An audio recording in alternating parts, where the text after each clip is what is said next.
Então, vamos dar início à nossa quarta aula. Hoje é trigonometria. A gente vai trabalhar o triângulo retângulo e o ciclo trigonométrico, dando um foco maior aí para as nossas razões trigonométricas e as relações que elas conseguem, né, manter entre si. Então, para isso, né, vamos lembrar um pouquinho o que é ângulo.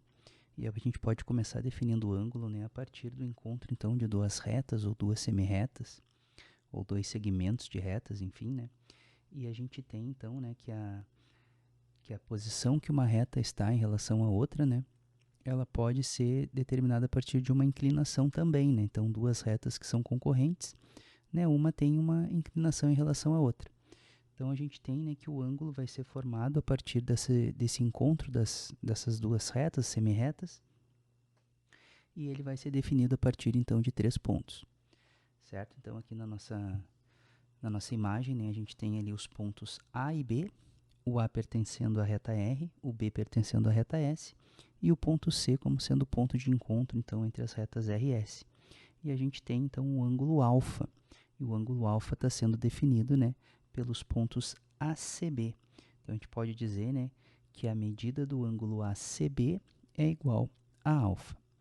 A gente poderia também, né, ter um ângulo formado, né, do outro lado, né? A gente chama esse ângulo de ângulo oposto. E quando a gente tem dois ângulos que são opostos pelo vértice, eles têm a mesma medida. Então, o ângulo ECB ou DCE também vai ter a medida de alfa. Depois a gente tem ali um ângulo que a gente chama de adjacente, né? Então, o ângulo ACE eu chamei de beta, né? E o que a gente tem, né? Quando a gente tem dois ângulos que são adjacentes, né, e eles estão formando, né, um semicírculo, como é o caso do alfa e do beta, a gente diz que esses ângulos são suplementares, né? Então, alfa mais beta estão formando um ângulo que a gente chama de raso. Essa nossa revisão aqui ela vai ser um pouco mais rápida, né?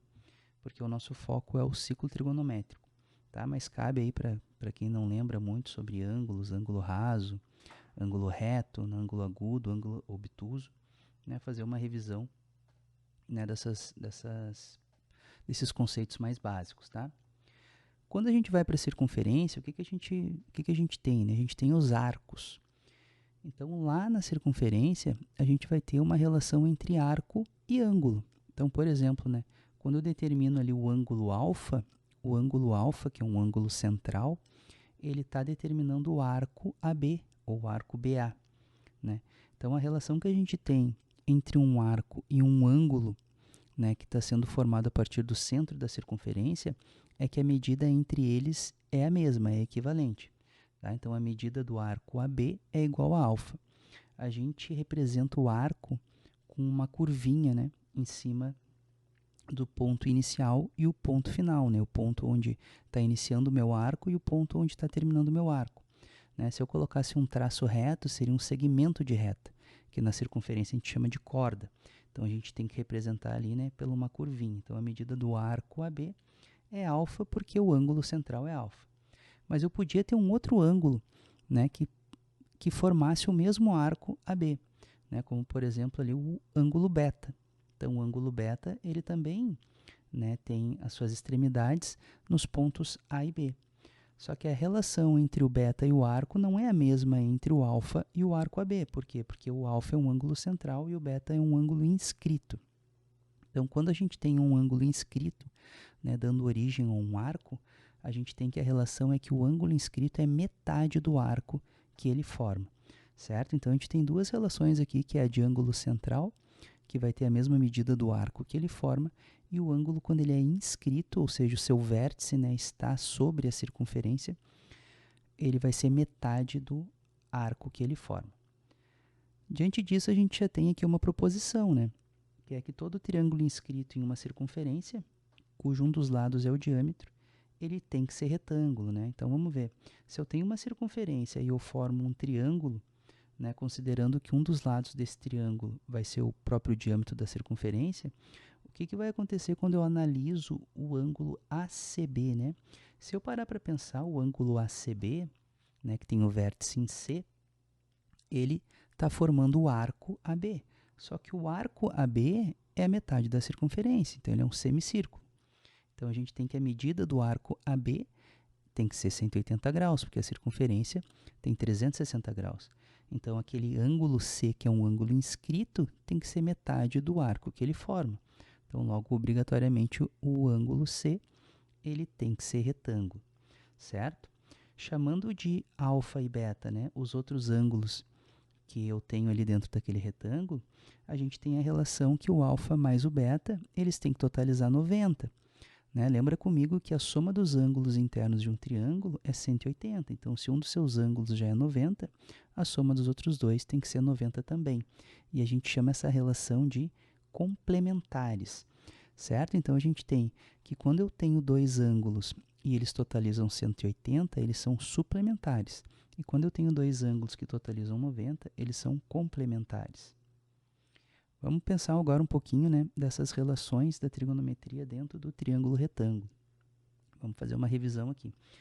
Do nosso triângulo retângulo, a gente já conhece, né, os seus lados, né, que são os catetos e a hipotenusa. Então, no caso aqui desse meu triângulo, eu tenho que o A é a hipotenusa e o lado B e o lado C são os catetos.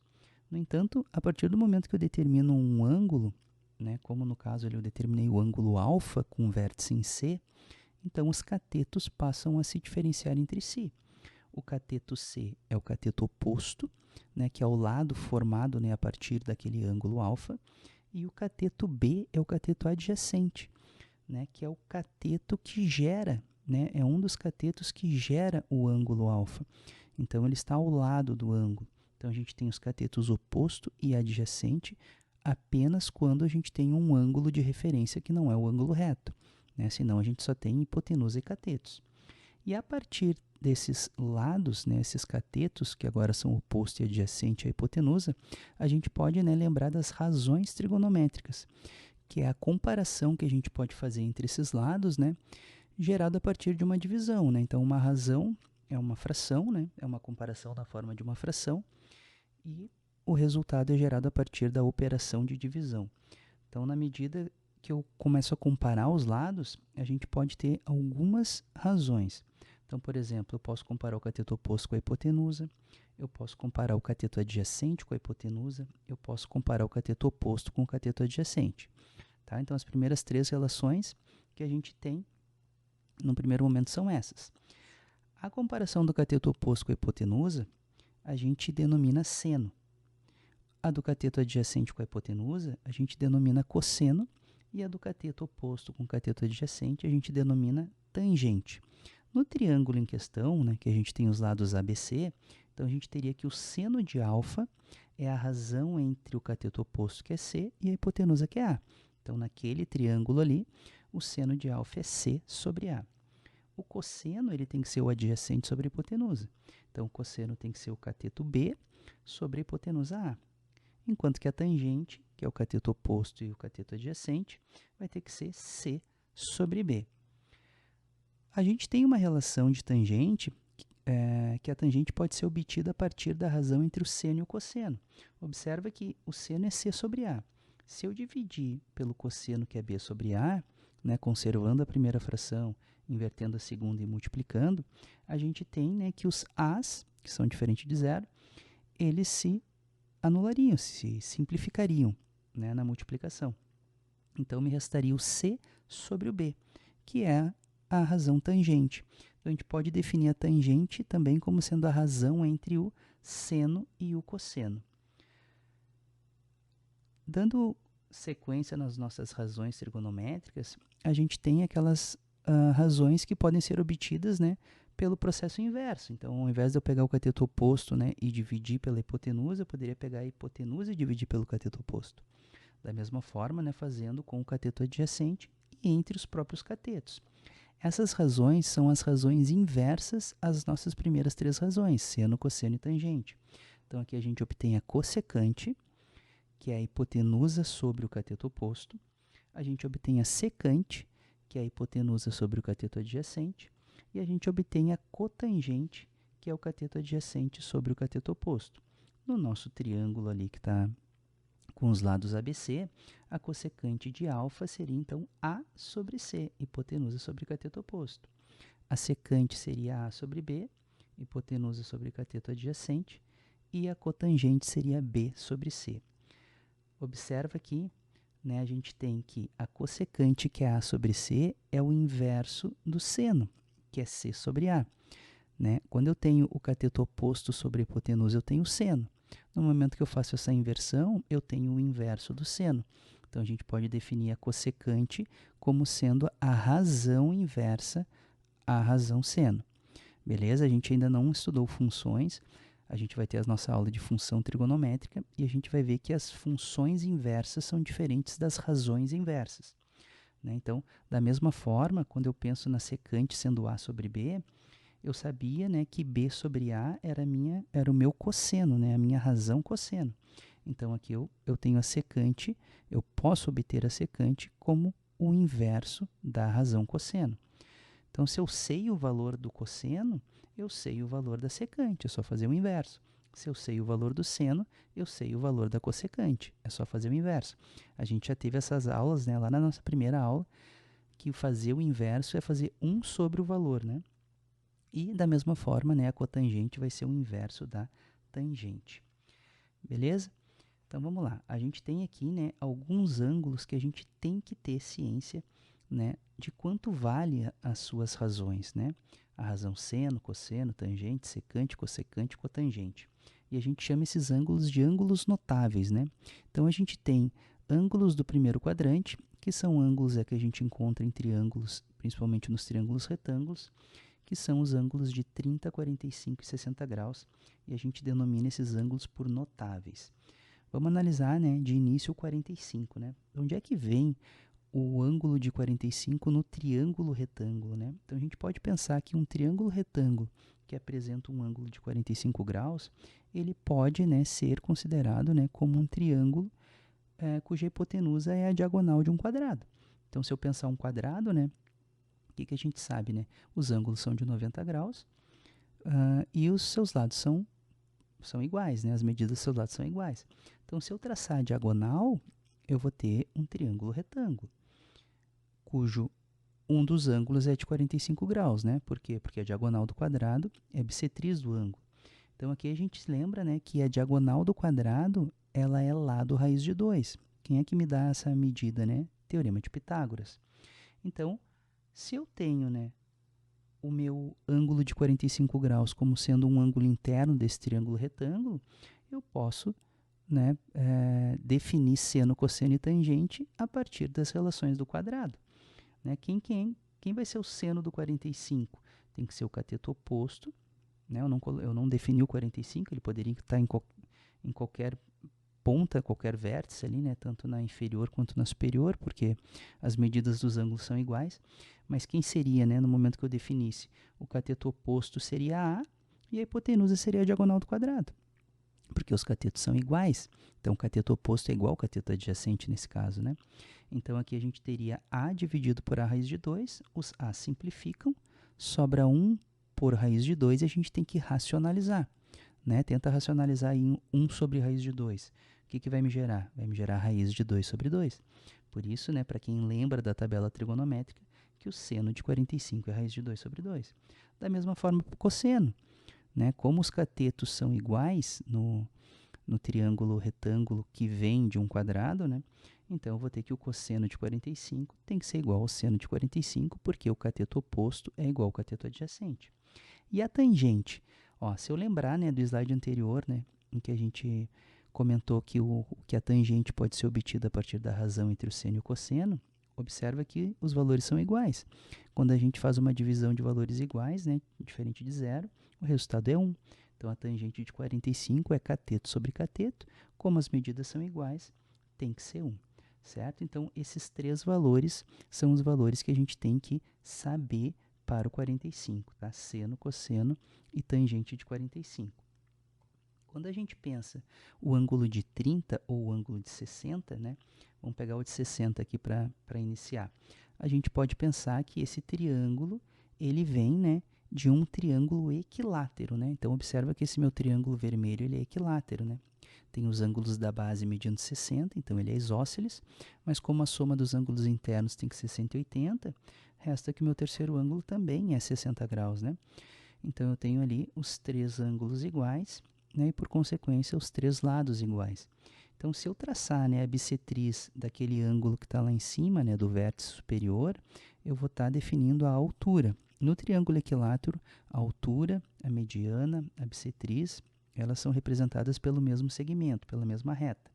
Então, eu sei que eu vou estar dividindo a minha base em duas partes iguais e a projeção da altura é sempre perpendicular à base. Então, eu estou formando um triângulo retângulo, né, cujo um dos catetos é a metade do lado, A sobre 2. A hipotenusa é o próprio lado do triângulo equilátero, que é A. E aqui eu tenho, então, o surgimento do ângulo de 30 e do ângulo de 60. Então, quando eu analiso o ângulo de 60, eu estou analisando o ângulo de 30, né, na mesma situação. Então, vamos lembrar quem é a altura do triângulo equilátero, né? Então, essas relações da geometria plana, a gente tem que dar uma revisada, tá? Então, a altura do triângulo equilátero é lado raiz de 3 sobre 2. Então, aqui, se eu pensar o ângulo de 30, por exemplo, né, fazer seno, cosseno e tangente, quem é que eu vou ter aqui como seno de 30? Né, o 30 está lá em cima, o cateto oposto é o A sobre 2. E a hipotenusa é o A. Então, observa, né, só de olhar que eu estou vendo que a hipotenusa é o dobro do cateto oposto, né? Então, vai ficar assim, seno de 30, A sobre 2 dividido por A.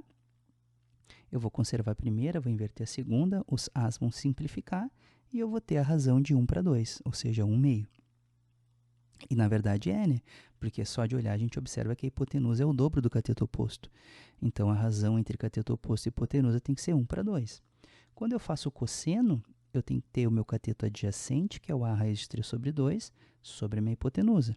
Conservando a primeira, invertendo e simplificando, eu vou ter raiz de 3 sobre 2, como cosseno de 30.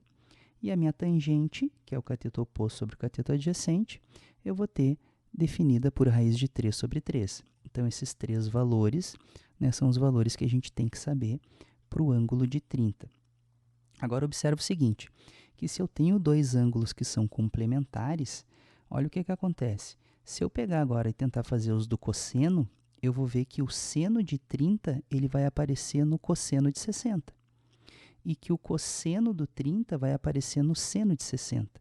Então, quando a gente tem dois ângulos que são complementares, o seno de um ele é igual ao cosseno do outro, né? Então, isso aqui vai valer para a gente daqui um pouco, né, quando a gente for completar a nossa tabela trigonométrica. Eu vou reforçar isso. Toda vez que eu tiver dois ângulos complementares e eu souber o seno de um deles, eu sei o cosseno do outro, né? Ou vice-versa, né? Se eu souber o cosseno do primeiro, eu vou saber o seno do outro. Tá? Quaisquer dois ângulos complementares, poderia ser 20 e 70, né? 40 e 50, então não necessariamente o 30 e o 60. Vamos fazer aqui, né, então, uma revisãozinha, né, para depois vocês terem esse slide aqui como um mapa mental, né? Então, a gente tem as primeiras três razões trigonométricas que a gente viu. Seno, cosseno e tangente, e depois a gente viu suas inversas, né? O inverso do seno, da razão seno, é a cossecante, o inverso da razão cosseno é a secante, e o inverso da tangente é a cotangente. Né? Vimos os ângulos notáveis e construímos, então, né, as razões, né, respectiva de cada um desses ângulos, né, pensando, né, uma possibilidade de origem. Então, 45 vindo do quadrado, o 30 e o 60 vindo do triângulo equilátero. E assim a gente tem, então, a nossa tabela trigonométrica com as razões seno, cosseno e tangente para os nossos ângulos notáveis. Esses 9 valores vocês têm que saber, tá? Então, isso aqui é uma coisa que vocês têm que memorizar.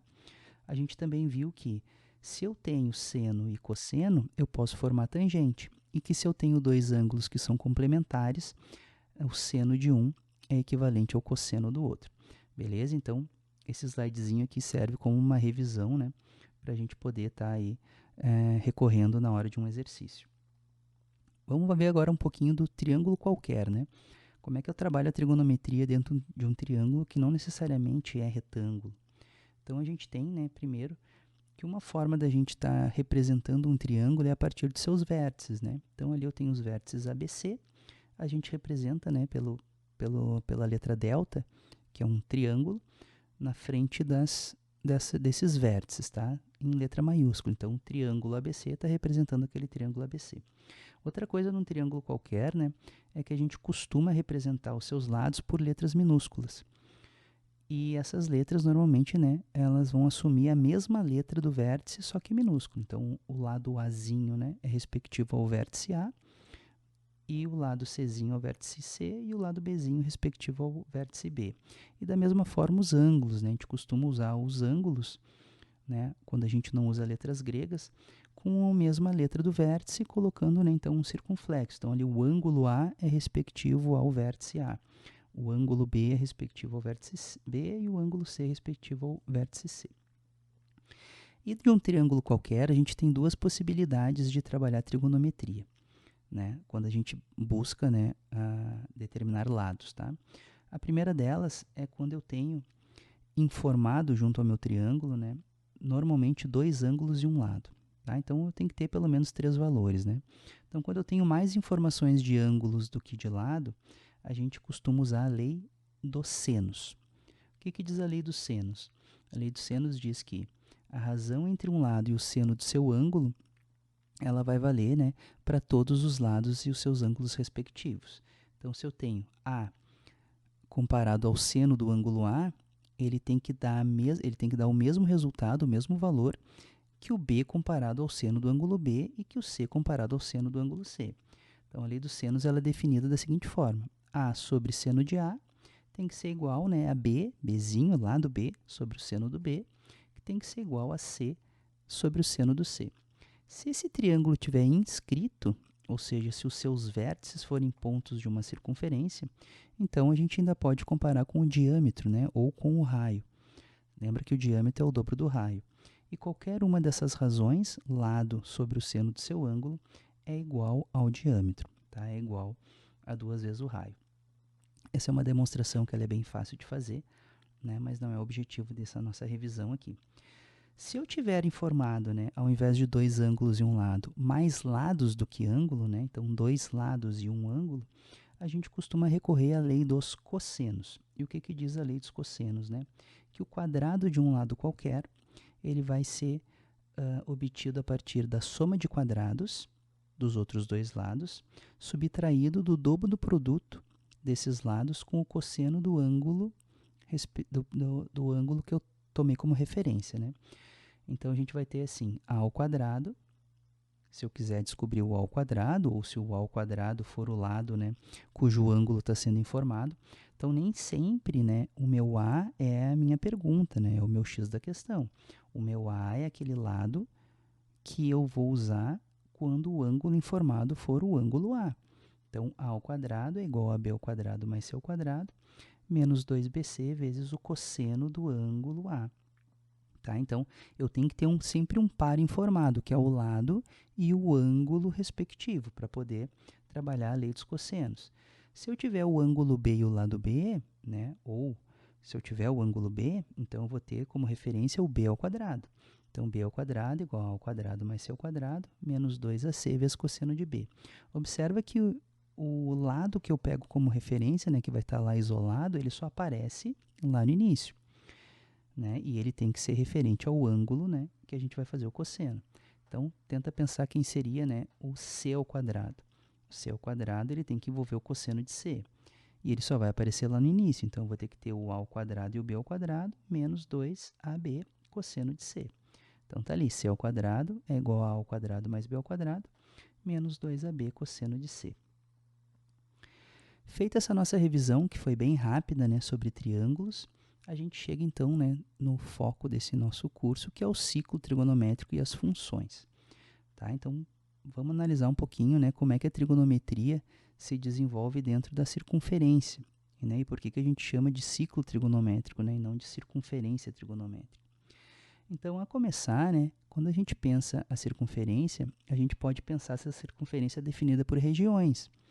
Então, quando eu determino ali 2 eixos, né, ortogonais, eu consigo determinar 4 regiões na minha circunferência, que a gente vai chamar de quadrantes. Então, a gente vai ter o primeiro quadrante, que é o quadrante de cima à direita, o segundo quadrante, que é o quadrante de cima à esquerda, o terceiro quadrante, que é o quadrante de baixo, né, inferior à esquerda, e o quarto quadrante, que é um quadrante inferior à direita. beleza? Então observa, né, que esses quadrantes eles são determinados a partir de um sentido anti-horário. E é dessa mesma forma que a gente vai trabalhar, né, os arcos e os ângulos no ciclo trigonométrico. Então a gente tem o nosso zero, né, nosso 0 graus, iniciando ali no eixo horizontal, e a partir desse 0 graus a gente vai então, né, aumentando os ângulos, né, a gente se completar uma volta a gente vai formar 360 graus, né, mas até o 360 graus a gente vai passando por vários ângulos que também são referência dentro do nosso ciclo trigonométrico. Né? Então, de início a gente tem, né, que depois do zero, o nosso arco, né, nosso ângulo mais importante aqui vai ser o 90 graus, né? Então que vai estar representado pelo eixo vertical. Então a gente tem que a cada quadrante, né, a gente está deslocando 90 graus. Então depois a gente tem o 180 graus, que representa o nosso ângulo raso. Depois a gente tem o 270 graus, lá embaixo, no eixo vertical. E a gente finaliza com 360 graus, certo? Porém, se eu quiser continuar a minha volta, eu vou continuar determinando arcos. Então imagina que 360 graus é uma volta completa. Mas eu poderia continuar essa minha volta. E se eu andasse mais 90 graus além dos 300, eu ia parar no 450 graus, ou seja, um arco, né, que ele completa uma volta e mais um quadrante. Né? Então, se eu der 2 giros, por exemplo, completo, eu vou estar totalizando um arco de 720 graus. Então, a gente tem, né, arcos que representam, né, voltas completas e cuja extremidade vai parar numa volta qualquer. Então, a gente tem 540 graus, né, com a mesma extremidade do 180. A gente tem os 630 graus, com a mesma extremidade do 270. Quando eu digo extremidade, né, é o ponto final. Todos eles estão iniciando no zero, né, mas o 270 acaba na primeira volta ainda. Ele não completa a primeira volta. O 360 dá uma volta completa, o 630, desculpa, né, dá uma volta completa e para no mesmo lugar do 270. Só que não é na mesma volta, né? Então ele parou na segunda volta. O 720 e assim por diante. Então a gente pode, né, completar aí infinitas voltas, né? A gente pode fazer giros infinitos e é por isso então, né, que a gente tem a representação do nosso ciclo, né? Essa ideia de que não tem fim, né? Pensando nos nossos arcos notáveis dentro do nosso ciclo trigonométrico, né, que a gente já sabe as razões trigonométricas, inclusive, a gente pode, né, então perceber que em algum momento a gente vai ter arcos que vão parar na mesma extremidade do 30, do 45 e do 60. Né? Por exemplo, o 30 está na primeira volta, mas se eu completar uma volta e iniciar a segunda e parar no lugar do 30, eu vou estar com um arco de 390 graus. Então a gente vai ver, né, ou vocês, né, deveriam saber, uma revisãozinha, né, de que os arcos que têm a mesma extremidade são arcos côngruos. Então, quando eu tenho um par de arcos que são côngruos, tudo que eu pensar de seno, cosseno, tangente, né, para um deles vai valer para o outro. Por quê? Porque a extremidade deles é a mesma. Né? Então, quando eu penso o 60 graus na segunda volta seria o 420 graus. Então, o seno de 60 é o mesmo seno do 420 graus. O cosseno de 60 é o mesmo cosseno do 420 graus, porque esses arcos são arcos côncavos, ok? Então, quando a gente tem arcos que terminam numa mesma extremidade de um arco que é notável, se a gente sabe as razões dos notáveis, a gente vai saber as razões desses arcos. O que eu quero ver com vocês são aqueles arcos que não têm a mesma extremidade nos arcos dos notáveis, porém a gente pode relacionar com eles, né, que a gente chama de simétricos. Então, por exemplo, no segundo quadrante a gente tem arcos que não são côngruos ao 30, ao 45 e ao 60, mas eles são simétricos. Então a gente vai trabalhar com a simetria aqui. Então, por exemplo, se eu fizer uma reflexão no eixo vertical, né, e pensar que o 60 graus ele está a 30 graus do 90, eu tenho um arco no segundo quadrante que também está a 30 graus do 90, né, que é o reflexo do 60, que esse arco é o 120. Da mesma forma, eu posso pensar o 45 e o 30. Né? Então, eu vou obter ali o 120, o 135 e o 150. O 120 é o simétrico do 60, o 135 é o simétrico do 45 e o 150 é o simétrico do 30. Então, de alguma forma, o 120, o 135 e o 150 vão se relacionar com o 60, o 45 e o 30. beleza? E a gente vai ter, né, essa representação em todos os quadrantes. Então, no terceiro quadrante eu vou ter quem? Eu vou ter o 210, o 225 e o 240. O 210 é simétrico ao 150, que por sua vez é simétrico ao 30. Então, eu vou ter a relação do 210 no primeiro quadrante com o 30 graus. A gente chama isso de reduzir ao primeiro quadrante. Então, quando eu penso o 240, por exemplo, o 240 reduzido ao primeiro quadrante ele é o 60, porque ele é simétrico do 120, que por sua vez é simétrico do 60. No quarto quadrante, a gente vai ter os arcos de 300, 315 e 330. Da mesma forma, né? O 300 graus reduzido ao primeiro quadrante é o 60, o 315 é o 45 e o 330 é o 30, porque o 330 é simétrico ao 210, que é simétrico ao 150, que é simétrico ao 30. Ou se eu pensar o eixo horizontal, né, como um eixo de reflexão, eu já tenho, né, que o próprio 330 é simétrico do 30. Tá?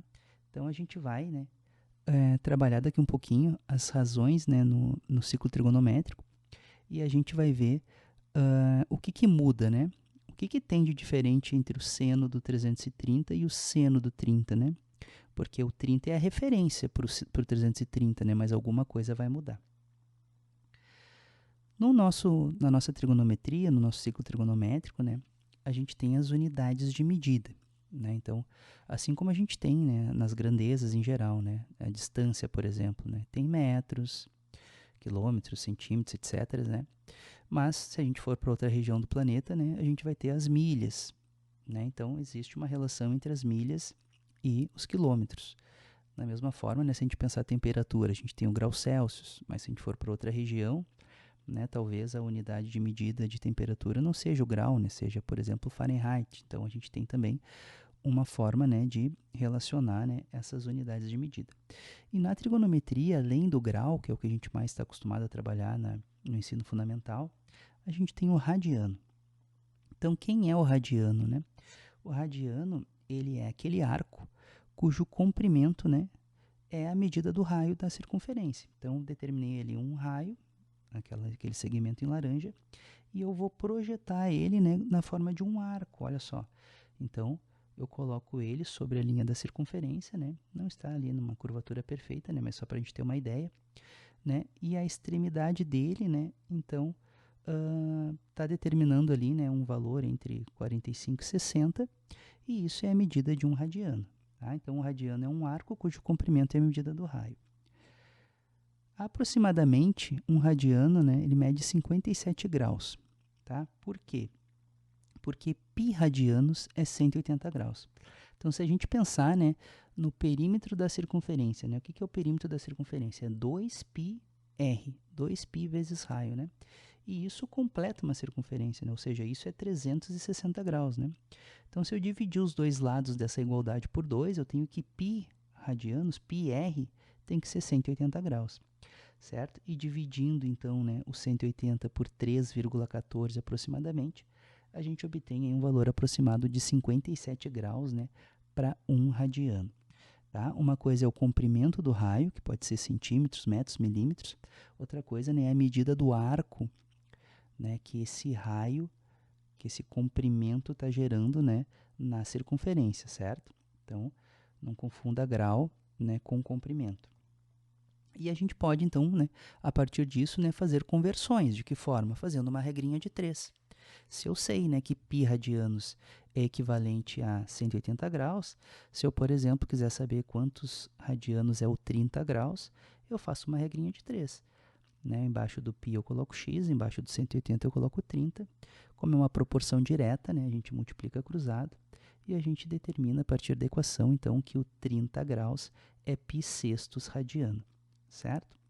E assim a gente pode ir construindo todos os nossos ângulos, né, que a gente conhece por grau, e achando, né, a sua medida em radiano. Então, 45 graus é π quartos radiano, 60 graus é π terços radiano, 90 graus é π meios, 120 é 2 π terços. Então, vale para vocês aqui, né, fazer um exercício de tentar determinar esses arcos em radiano, né? Depois confirmar aqui no slide. 135 é 3 π quartos, 150 é 5 π sextos, π, e assim a gente vai ter todos os nossos arcos que estão em graus, né, tendo a sua medida em radiano. E por fim a gente tem que o 360, então, é o 2π radianos. Eixos trigonométricos. Então, se a gente vai pensar um arco, né, como um ponto dentro daquela minha circunferência, né, um ponto tem uma extremidade, né, tem um início, tem um fim, então tem um ponto ali, né. De certa forma, aquele ponto, né, pode gerar uma localização. Então, a gente tem os eixos dentro do nosso ciclo trigonométrico, né, que se fosse fazer um comparativo, né, o plano cartesiano, né, a gente tem lá a abscissa e a ordenada, né, o eixo x e o eixo y, né, como a gente costuma se referir às abscissas e às ordenadas. Aqui a gente também vai ter os eixos trigonométricos, né? Então, aquilo que seria a nossa abscissa é o eixo dos cossenos. E aquilo que seria a nossa ordenada é o eixo dos senos. Então, se eu penso, né, um arco qualquer ali, que tem a medida alfa, né, como sendo o arco AB, o arco A, né, tá na origem, está no zero, né? O ponto A está no zero. O ponto B, né, está lá no alfa. Então, ele tem que ter uma coordenada, né? Então, se eu penso, né, aquele ponto B, né, gerando coordenadas, o que vai acontecer, né? No eixo dos cossenos, a coordenada dele tem que ser cosseno de alfa, né, que é uma medida, é um valor real, né, que eu não sei quanto é ainda, mas ele vai ter que ser cosseno do alfa, porque o eixo horizontal é o eixo dos cossenos, por definição, né? E a gente tem da mesma forma, né, que a ordenada daquele ponto B tem que ser o seno de alfa, certo? Então, vamos pegar um arco aqui que a gente conhece, né? Então, vamos pensar aqui o 30 graus, que é o π-sextos, né? Quando eu penso as coordenadas do π-sexto, quem tem que ser, né? No eixo horizontal, que é o eixo dos cossenos, tem que ser raiz de 3 sobre 2. Por quê? Porque o cosseno de π-sextos, que é 30 graus, é raiz de 3 sobre 2. Da mesma forma, quando eu penso, né, a coordenada, né, no eixo y, né, nas ordenadas, eu tenho que o seno de 60 tem que ser 1/2, porque o seno de π-sexto tem que ser 1/2, porque o seno de 30 é 1/2. Então, se eu tenho nessa relação de coordenadas de um arco, né, que eu sei, por exemplo, no caso aqui o 30 graus, né, a sua abscissa e a sua ordenada, eu posso também tentar determinar quem é o raio dessa circunferência, né, porque eu estou formando um triângulo retângulo ali, cujo cateto, um dos catetos é o seno e o outro cateto é o valor do cosseno. Então, por Pitágoras, eu consigo determinar quem é aquele meu raio. Então, observa, né, que o raio ao quadrado, que é a hipotenusa, ele pode ser obtido a partir da soma dos quadrados do 1/2 e do raiz de 3 sobre 2. Então, raiz de 3 sobre 2 é o lado, né, cuja projeção está aqui no eixo horizontal. E o 1/2 é o lado cuja projeção está no eixo vertical. Então, resolvendo os quadrados e somando, a gente tem que o raio ao quadrado é 1, ou seja, o raio tem que ser 1. Dessa forma, a gente obtém que o raio do ciclo trigonométrico, que eu ainda não tinha mencionado, ele vai medir 1, sempre, independente do tamanho da circunferência que tu construa, né? Quando tu marcar um 30 graus, ele vai estar sempre projetando no raiz de 3 sobre 2 e sempre projetando no 1/2, no eixo horizontal e vertical, respectivamente. Então, o raio, que é a hipotenusa desse triângulo retângulo, tem que ter a medida de 1. Certo? Então, o raio do ciclo trigonométrico mede 1. E a partir disso, a gente pode pensar, então, lá no B, né, no arco AB, né, que eu tinha colocado no início, que tem por coordenadas seno de alfa e cosseno de alfa, ou seja, está formando um triângulo retângulo, né, que tem catetos seno e cosseno. E dessa forma, a gente obtém a nossa relação fundamental da trigonometria, né, que diz que o seno ao quadrado de qualquer ângulo mais o cosseno ao quadrado desse mesmo ângulo tem que ser 1. Beleza, galera? Então, essa relação, ela está sendo até aqui a parte mais importante da nossa aula. Da mesma forma, a gente tem, né, outros eixos. Então, além do eixo do seno e do cosseno, a gente sabe que a gente tem outras razões trigonométricas, né? Então, a gente tem que pensar onde estão esses eixos, né? Onde é que está o eixo da tangente, da secante, da cossecante, da cotangente. Né? Então, a gente tem que os eixos das tangentes e das cotangentes, né, como o próprio nome diz, né, tangente, ela é um eixo que ela vai ser paralelo, né, aos nossos eixos ali que são ortogonais, né, o seno e o cosseno. Então, a tangente ela é paralela ao eixo dos senos e a cotangente é paralela ao eixo dos cossenos, tá? Tangenciando a nossa circunferência, né? A tangente ela é uma reta, né, que ela vai ter um ponto de encontro com a nossa circunferência, né? Então, ou seja, ela não vai atravessar a circunferência, ela só vai encostar. Então, a tangente a gente representa, né, como o eixo que é paralelo ao eixo dos senos e a cotangente como o eixo que é paralelo ao eixo dos cossenos, né? Determinando, então, aqui dois zeros agora, né? Porque o que vai acontecer? A gente vai ter que a tangente, né, do zero para cima vai ser positivo e do zero para baixo vai ser negativo. E a cotangente do zero para a direita vai ser positivo e do zero para a esquerda vai ser negativo, né? Então, esse zero, né, é o ponto de interseção, né, entre o cosseno e o eixo das tangentes e o seno e o eixo das cotangentes. Se eu marco um arco qualquer ali, um arco alfa, como é que eu obtenho a tangente e a cotangente desse arco, né? Aqui no gráfico, né, graficamente. Então, eu precisaria prolongar o raio da circunferência, né, que passa, né, pela extremidade de alfa. Então, prolongando esse arco, olha só, eu vou ter dois pontos de encontro com os eixos da tangente e da cotangente. Então, eu marquei lá o ponto de encontro, né, a interseção com a tangente e a interseção com a cotangente. Quem é a tangente? A tangente é o segmento que vai de zero até aquele ponto no eixo das tangentes. Então, tenho ali a tangente de alfa. E a cotangente do alfa é o segmento que vai de zero até aquele ponto no eixo das cotangentes. Então, a gente tem aí, né, a definição do que é a tangente e do que é a cotangente no nosso ciclo trigonométrico. Se eu marcar um arco no segundo quadrante, olha o que vai acontecer. Ao tentar prolongar o raio, eu vou ter contato, né, aparentemente só com a cotangente, né? Então, ele não vai ter relação com a tangente, porque a tangente está no lado direito do meu ciclo trigonométrico. Então, eu preciso prolongar para os dois lados, olha só. Então, observa que eu vou ter a minha cotangente negativa e eu vou ter a minha tangente negativa também, porque o ponto de interseção vai estar lá embaixo, certo? Então, a gente tem que, fazendo uma análise dos sinais, né, das minhas razões trigonométricas, seno, cosseno e tangente, a gente tem que, no primeiro quadrante, o seno, o cosseno e a tangente vão ser sempre positivas, certo? A gente viu o seno e o cosseno, e aqui a gente está vendo a tangente, né? A cotangente ela é o inverso da tangente. Então, o sinal que a tangente tiver, a cotangente vai ter.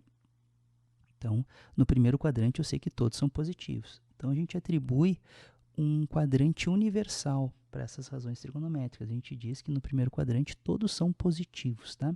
Então, essa regrinha que eu vou mostrar para vocês aqui, né, ela vai servir para a gente saber onde que as razões são positivas, beleza? Então, no primeiro quadrante, todo mundo é positivo. No segundo quadrante, só o seno é positivo. Observa que a tangente aqui está sendo negativa, né? Quando eu fiz o arco B, a interseção está dando lá embaixo, no eixo das tangentes, e na esquerda, no eixo das cotangentes. E o cosseno também é negativo, né? Então, lá naquele outro slide, quando eu fiz também o beta, né, que eu projetei o cosseno do lado esquerdo, aquele cosseno estava tendo um valor negativo, porque ele estava à esquerda do zero, né? Então, o zero nos eixos seno e cosseno é o encontro dos eixos. Então, a esquerda é negativo, para baixo é negativo, para a direita é positivo, para cima é positivo. No terceiro quadrante, eu vou ter o cosseno negativo e o seno negativo, porém eu vou ter a tangente positiva. Né? Porque da mesma forma que pensa um arco no terceiro quadrante, né? Se eu tentar prolongar esse arco, eu não vou ter contato nem com a cotangente nem com a tangente. Então, eu vou ter que prolongar para os dois lados e ele vai acabar, né, gerando um prolongamento para o primeiro quadrante. Qualquer arco no terceiro quadrante prolonga para o primeiro quadrante. Então, vai ter tangente positiva. E olha só, o seno e o cosseno no terceiro quadrante são negativos. Mas como a tangente pode ser obtida pela razão entre o seno e o cosseno, quando eu divido sinais iguais, né, negativo dividido por negativo, eu obtenho um valor positivo. Então, mais um motivo para a tangente ser positiva. E no quarto quadrante, a gente só vai ter o cosseno positivo. Então, tanto a tangente quanto o seno são negativos. Os nossos últimos dois eixos, tá? O eixo da secante e da cossecante. Então, a gente tem ali, né, a marcação de um arco qualquer no primeiro quadrante. Quem vai ser o eixo da secante e da cossecante, tá? Então, o eixo da secante, ela é o eixo dos cossenos prolongado. E o eixo da cossecante, ela é o eixo dos senos prolongado. Então, a gente tem, né, que a gente vai obter o valor da secante e da cossecante a partir de uma tangente à circunferência na extremidade do arco. Então, a tangente, né, quando eu penso na razão tangente, ela é tangente ao ciclo trigonométrico, né, sendo perpendicular ao eixo dos cossenos. A cotangente ela é tangente ao ciclo trigonométrico, sendo perpendicular ao eixo dos senos. Aqui eu estou traçando um eixo auxiliar que é tangente à circunferência, sendo perpendicular ao raio, tá? Na extremidade do arco que eu quero. Então, quando eu prolongo o eixo dos cossenos e dos senos, eu obtenho a interseção com essa reta tangente. Então, eu vou ter dois pontos de encontro, olha só. Quando eu prolongo o eixo dos cossenos, eu tenho o eixo da secante, né? A secante é o inverso do cosseno, da razão cosseno. Quando eu prolongo o eixo dos senos, eu tenho o eixo das cossecantes, que é o inverso da razão seno. E prolongando, eu obtenho esses dois pontos de interseção. Quem é a secante? A secante é o segmento, né, que vai de 0 até esse ponto de encontro. Quem é a cossecante? É o segmento que vai de 0 até aquele ponto de encontro no eixo dos senos. Beleza? Então, a gente tem aqui, né, o eixo da secante, o eixo da cossecante, o eixo da tangente sendo perpendicular ao dos cossenos e tangente ao círculo, o eixo da cotangente sendo perpendicular ao eixo dos senos e tangente ao círculo, e o eixo do cosseno e do seno, né, como sendo aí o nosso eixo x e o nosso eixo y, respectivamente. Separei aqui uma animação para a gente, ó, que ele mostra, né, o comportamento dessas razões trigonométricas, né, todas elas juntas no mesmo ciclo, quando os arcos, né, eles variam de 0 a 360, né? Então, a gente está trabalhando aqui na primeira volta, tá? Então, observa ali que no 0 graus, né, a gente tem o seno em vermelho, ele é apenas um ponto, né? Por quê? Porque a projeção do 0, né, no eixo vertical dá exatamente na origem, né? Então, ele é apenas um ponto. O cosseno, ele tem o mesmo valor da secante, né? Por quê, né? Porque a gente tem, né, a secante sendo definida, né, a partir da interseção do prolongamento do eixo dos cossenos, né, que é o eixo da secante, com aquela reta que vai ser tangente ao círculo, né, e perpendicular ao raio. Só que o raio, né, do arco ali, né, o raio que vai estar gerando, né, a extremidade do arco, ele está no próprio eixo dos cossenos, né? Então, a secante tem a mesma medida, né, do cosseno. A tangente dele é 0, está tudo coincidindo aqui no ponto A, né? E agora a gente começa a aumentar, ó. Bom, então já começa a surgir a cotangente a partir de uma inclinação, ó, né? Por quê? Porque tem que fazer aquele prolongamento, né, do raio até encostar lá no eixo da cotangente. A tangente começa a aumentar, a cotangente está diminuindo, o cosseno vai diminuir, o seno vai aumentar, né? Então, o seno, o cosseno, todo mundo positivo, né? Mas o cosseno diminuindo, o seno aumentando. Quando chega no segundo quadrante, o que acontece, né? Vamos voltar só aqui, né? Daí o seno obtém o seu maior valor possível, que é 1, né? E o cosseno é 0, né? No 90 graus, né? Porque agora é o contrário, né? A projeção no eixo horizontal está dando na origem para o cosseno, né? Então, a gente tem agora no segundo quadrante, ó, o cosseno sendo negativo, é o azul clarinho ali, e o seno, né, que atingiu o seu valor máximo, começa a diminuir, né? Quando vocês estudarem funções trigonométricas, né, vocês vão ver esse comportamento aqui deslocado no eixo x, né, como se fosse, né, um tempo, né? Então, como é que isso se desloca no tempo, né? Então, vai estar formando lá senoide, cossenoide, os gráficos, né, trigonométricos. E lá no terceiro quadrante, ó, o cosseno, então, atinge seu menor valor, né, em 180 graus, que é o menos 1. E no terceiro quadrante a gente tem o cosseno e o seno negativo. Porém, olha a tangente e a cotangente, ó, o verde claro e o azul, né, o azul mais escuro. Os dois são positivos, né, justamente porque no terceiro quadrante a tangente é positiva. Então, a cotangente também vai ser positiva, né. No quarto quadrante a gente vai ter o cosseno, então, aumentando, né, positivo e aumentando. E o seno negativo. Então, a gente vai ter a tangente, olha aqui, tangente em verde, né, tá virada para baixo, né? E a cotangente lá em cima, o azul, ó, para a esquerda, né? Para a esquerda do eixo vertical, né? Então, os dois negativos, né? Então, galera, fica aí essa animação, né, para vocês estarem entendendo um pouquinho melhor, tá? E vamos ver as nossas identidades trigonométricas. Beleza, galerinha? Então, vamos ver aqui algumas identidades e algumas transformações, né? A partir do momento, né, que a gente definiu, então, que o raio da circunferência do círculo trigonométrico era 1, a gente obteve a relação fundamental da trigonometria. E a partir dessa relação, a gente pode obter outras relações. Então, uma delas é, como é uma equação, eu posso fazer, né, operações com esses termos da equação. Então, por exemplo, se eu dividir todo mundo por seno ao quadrado, né, não sendo o valor do seno zero, né, a gente vai ter aqui uma nova identidade. Seno dividido por ele mesmo é 1. Quando eu divido o cosseno pelo seno, eu obtenho a cotangente. Lembra que o seno dividido pelo cosseno é tangente. Então, se eu fizer o inverso, eu tenho o inverso da tangente, que é a cotangente. Da mesma forma, quando eu divido, né, o 1 pelo seno, eu tenho o inverso do seno, que é a cossecante. Como eu estou dividindo ao quadrado, eu vou ter a cossecante ao quadrado. Então, aqui a gente tem mais uma identidade trigonométrica, que é 1 mais a cotangente ao quadrado é igual a cossecante ao quadrado. Se eu dividir tudo por cosseno, o que vai acontecer? Agora eu vou obter a tangente na primeira divisão, porque o seno dividido por cosseno é tangente. Em contrapartida, quando eu dividir o cosseno por ele próprio, eu vou ter 1, e 1 dividido por cosseno, eu vou ter a secante. Então, eu vou ter assim, ó, tangente ao quadrado mais 1 é a secante ao quadrado.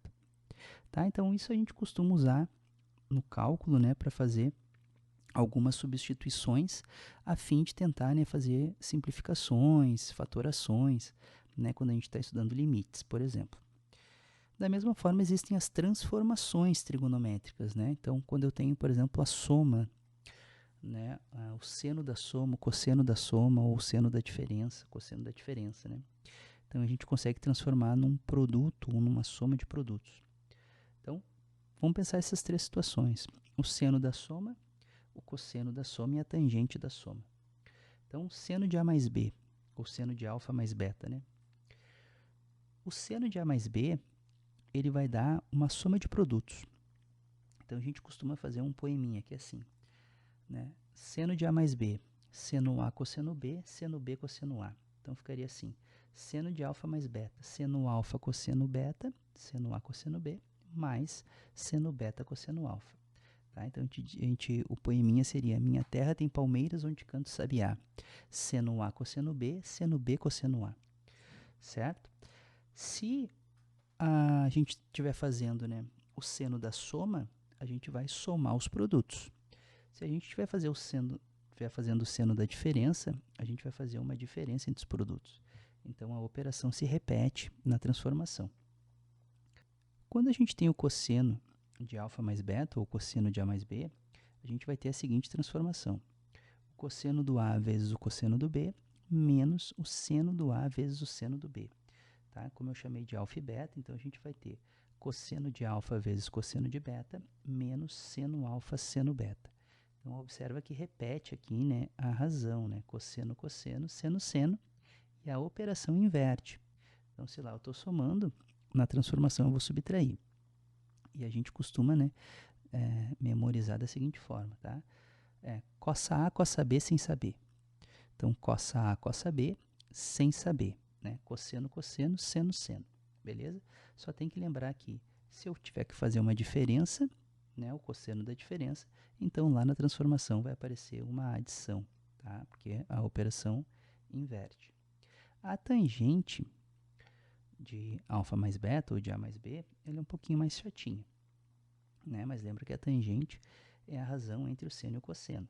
Tá? Então, se souber fazer o seno e fazer o cosseno, pode pegar as respostas, né, os resultados, e dividir um pelo outro. Então, quando eu tenho a tangente, a gente tem a seguinte transformação. Gera uma fração, né, até porque a tangente é a razão entre o seno e o cosseno, então vai gerar uma fração, em que a gente vai ter por numerador tangente de alfa mais tangente de beta. Então, tangente de A mais tangente de B. E no denominador a gente vai ter 1 menos o produto entre as tangentes. Tá? Observa que eu estou fazendo a tangente da soma. A soma se repetiu no numerador, mas no denominador ela inverteu.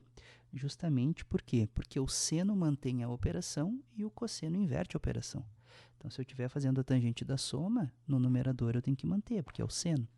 No denominador eu tenho que inverter, porque é o cosseno. E a gente costuma memorizar da seguinte forma. Tem gente que ama, tem gente que beija. Tem gente que ama e beija. Então, a gente, né, faz uma brincadeira aí, né, para tentar lembrar, né, a tangente, né, a tangente da soma ou a tangente da diferença, né, porque ela é um pouquinho mais complicada.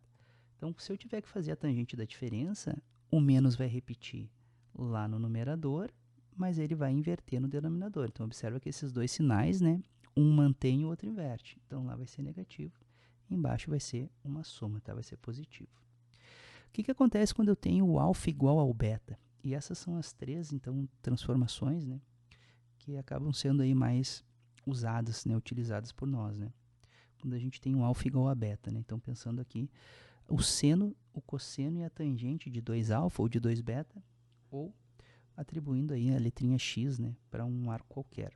Então, o seno de 2x é 2 seno x cosseno x. A gente usa bastante essa identidade trigonométrica, tá? Seno de 2x, faz um asterisco nela porque ela aparece bastante. O cosseno de 2x, cosseno ao quadrado de x menos seno ao quadrado de x, né? Porque é cossa A, cossa B sem saber. Como os cossenos são iguais, então a gente vai ter, né, uma potência.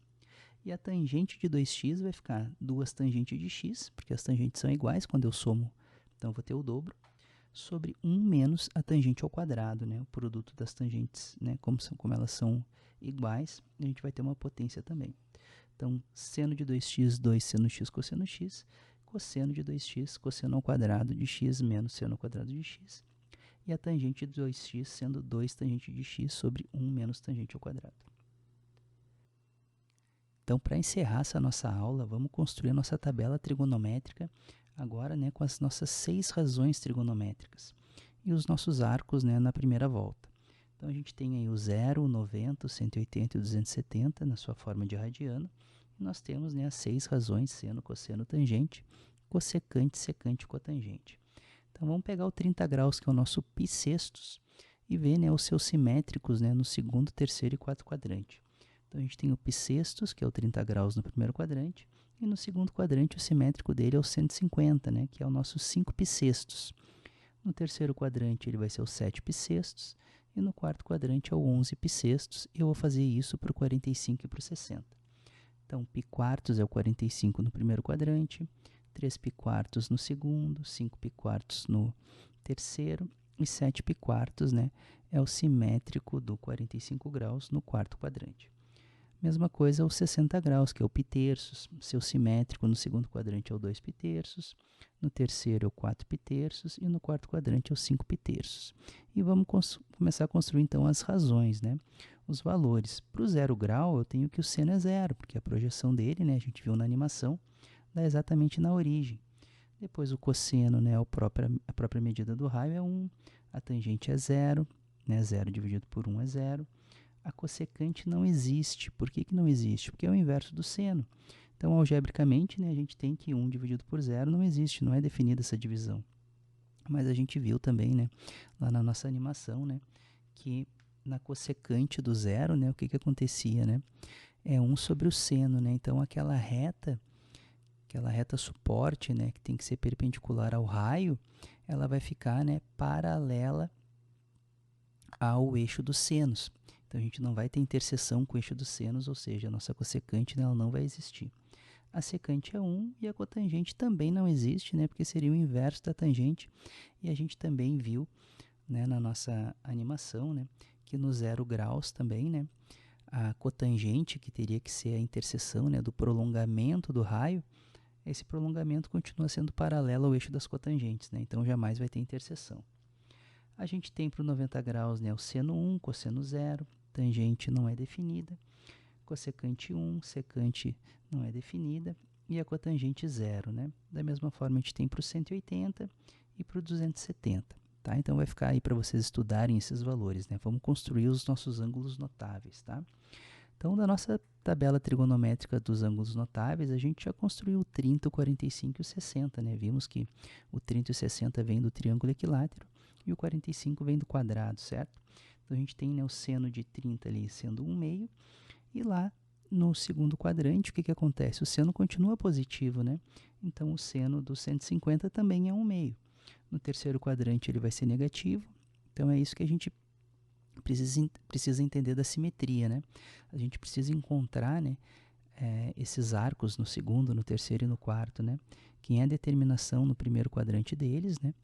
E tentar entender, né, naquele quadrante se a positividade, né, do seno ela vai ser positiva ou não, né? Então, no caso, no terceiro e no quarto quadrante, né, o seno é negativo. Então, a gente vai ter o valor do 1/2 para o 210 e para o 330, né, como sendo negativos. Beleza? Então, a gente viu também, né, que quando dois ângulos são complementares, o seno de um é o cosseno do outro. Então, se eu tenho 30 e 60 graus aqui na minha tabela, e eu já fiz o seno do 30, eu sei que o cosseno do 60 também tem que ser 1/2. Então, assim, a gente vai completando, né, os cossenos a partir, né, do preenchimento dos senos, dos 60 graus. Depois, uma vez que a gente completou o seno, o inverso do seno é a cossecante, o inverso do 1/2 é 2. Então, eu sei que a cossecante do 30 é 2. Da mesma forma, né, a secante do 60, né, que é o inverso do cosseno, também vai ser 2. Cosseno do 30, raiz 3 sobre 2. Como os ângulos são complementares, né, então o seno do 60 vai ser raiz 3 sobre 2, porque tem que ser igual ao cosseno do 30. Assim, a gente pode, então, completar a secante, que é o inverso do cosseno, tanto para o 30 quanto para o 60. E, por fim, então, a gente tem, né, as tangentes e as cotangentes. Vamos completar o nosso 45 graus, né, porque vem lá do quadrado. Então, os catetos são iguais, então ele vai ter valor de seno e de cosseno, né, assumindo aí o raiz de 2 sobre 2, né, uma vez que a hipotenusa é a diagonal do quadrado. A tangente é a razão entre o seno e o cosseno, como são iguais é 1. E a cotangente é o inverso da tangente, então também vai ser 1. Né? A cossecante, o inverso de raiz de 2 sobre 2 é raiz de 2. E a secante, então, também vai ter o mesmo valor. Beleza, galera? Então, fica aí para vocês tentarem, né, preencher essa tabela, né, e conferir aqui, né, para os exercícios que vocês precisarem estar substituindo aí as razões trigonométricas. Vamos fazer aquelas nossas duas questões aí da finaleira, né? Uma da EFON e a outra da URCS. E para EFON, então, eu peguei essa questãozinha que fala, né, de equação trigonométrica. Já que na nossa aula a gente não falou de equações, vamos ver, né, como é que a gente pode aplicar o que a gente estudou nas equações trigonométricas. Diz o seguinte: a soma em graus das soluções da equação trigonométrica seno de x mais raiz de 3 vezes cosseno de x igual a 1, contidas no intervalo de 0 a 360, ou seja, está trabalhando com a primeira volta. Ele quer saber, né, as soluções dessa equação, né, somadas, qual alternativa que vai dar ali. Então, a primeira coisa que a gente tem, né, nessa equação é que ela se parece, né, seno de x mais raiz de 3 vezes cosseno de x, ela parece, né, com aquela transformação da soma que gera um produto, né? Então, será que eu consigo chegar em algo desse tipo, né? Do seno A cosseno B cosseno A, né? Se eu conseguir, né, uma soma de produtos, talvez eu consiga, né, voltar essa transformação, né, para o seno da soma, né? Então, de cara a gente já sabe que a gente tem um produtinho ali, né, que é 1 vezes o seno, né? O seno eu posso colocar o coeficiente 1, mais raiz de 3 vezes o cosseno. Então, eu consigo nessa soma, né, com esse produto, com os fatores 1 e raiz de 3, né? No entanto, o que acontece, né? Aparece o seno de x e o cosseno de x. Significa que o 1 e o raiz de 3, eles têm que ser, né, relativos ao cosseno de beta e ao seno de beta. Eu não conheço nenhum cosseno, né, de beta que o resultado seja 1, cujo seno seja raiz de 3. Então, a gente pode tentar manipular aquela equação de modo, né, que a gente encontre na nossa tabela trigonométrica um seno e um cosseno para beta, né, que nos satisfaça nessa equação. Então, olha só, se a gente dividir tudo por 2, a gente vai obter o seguinte: 1/2 vezes seno de x, como é um produto, né, a gente pode dividir só um fator, né, mais raiz de 3 sobre 2 vezes cosseno de x é igual a 1/2, tem que dividir os dois lados. E agora sim, porque o cosseno de beta igual a 1/2 e o seno de beta igual a raiz de 3 sobre 2, a gente tem na forma dos 60 graus lá na nossa tabela trigonométrica. Perfeito. Então, a gente consegue reescrever essa equação da seguinte forma, ó. Seno de x mais 60 graus, ou seja, a gente está voltando, né, a nossa transformação para o seno da soma, é igual a 1/2. O que acontece? Qual é o seno que é 1/2, né? Vamos pensar no nosso círculo trigonométrico. Qual é o seno que é 1/2? É o do 30 graus no primeiro quadrante e o do 150 graus no segundo quadrante, né? No terceiro e no quarto, ele é negativo. Então, o que nos interessa aqui é o seno de 30 e o seno de 150. Ou seja, na primeira volta, o x mais 60 ele tem que ser 30 graus ou ele tem que ser 150 graus. Só que o x, né? O x varia de 0 a 360.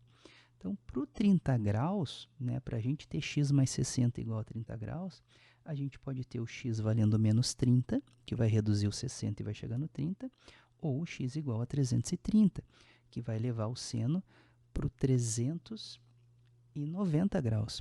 E o seno de 390 graus, né, 390 graus, na verdade, ele é côngruo do 30, só que ele está na segunda volta. O 390, ele é maior que 360. Mas quem leva para o 390 é um x igual a 330, que está dentro do meu intervalo. Né? O intervalo ele quer as soluções que estejam entre 0 e 360. Então, o menos 30 não está dentro do intervalo, eu vou descartar. E o 330 é uma solução possível. Para o seno de 150, eu preciso de um x igual a 90. Né? Quem vai somar 60 para dar 150 é o 90. E somando o 330 ao 90, a gente obtém, então, um somatório de 420 graus. Beleza? Uma questãozinha boa aí para a gente estar vendo as transformações, né, ligadas à equação trigonométrica. A nossa questãozinha da URGS eu escolhi porque eu vou resolver ela de um jeitinho diferente. Diz o seguinte, se α é um arco do primeiro quadrante, tal que seno de α é 3/5, então o seno de 2α é igual a. Então, ele me dá uma relação, né, que é o seno de 2α. Então, a gente viu, né, quando α é igual a beta, a gente vai ter seno de 2x é igual a 2x cosseno x. E como ele me deu o seno, eu posso achar o cosseno, né, pela relação fundamental da trigonometria. Né? A gente sabe que seno ao quadrado mais cosseno ao quadrado do mesmo arco tem que ser igual a 1. Porém, como ele está dizendo que é do primeiro quadrante, olha só como a gente pode pensar também. Se ele está me dando o seno do alfa, né, para esses arcos no primeiro quadrante, a gente pode construir um triângulo retângulo. Então, eu tenho ali um triângulo retângulo com o meu ângulo alfa e eu vou marcar o seno de alfa 3/5 relativos ao cateto oposto, que é 3, porque o seno é o cateto oposto sobre a hipotenusa, e a hipotenusa que é 5. Agora, beleza, olha só, um triângulo retângulo que tem hipotenusa 5 e um cateto 3, o outro cateto só pode ser 4, né? É pitagórico. Não se deu conta disso, faz teorema de Pitágoras. Hipotenusa ao quadrado é igual à soma dos quadrados dos catetos e vai achar esse 4. E assim a gente pode construir o nosso cosseno, nossa tangente, cotangente, secante, cossecante, a partir dessa construção, né, do triângulo retângulo. E se não tivesse no primeiro quadrante, né, se o arco tivesse no segundo, no terceiro, eu poderia fazer com o triângulo? Poderia também, só que daí eu teria que atribuir o sinal relativo a cada razão trigonométrica, né, dentro do seu quadrante. Então, aqui a gente tem que o cosseno é o cateto adjacente sobre a hipotenusa, então vai ser 4/5. E a gente pode, então, voltar, né, para a pergunta, que é quem é o seno de 2α. Então, o seno de 2x é 2 seno x cosseno x.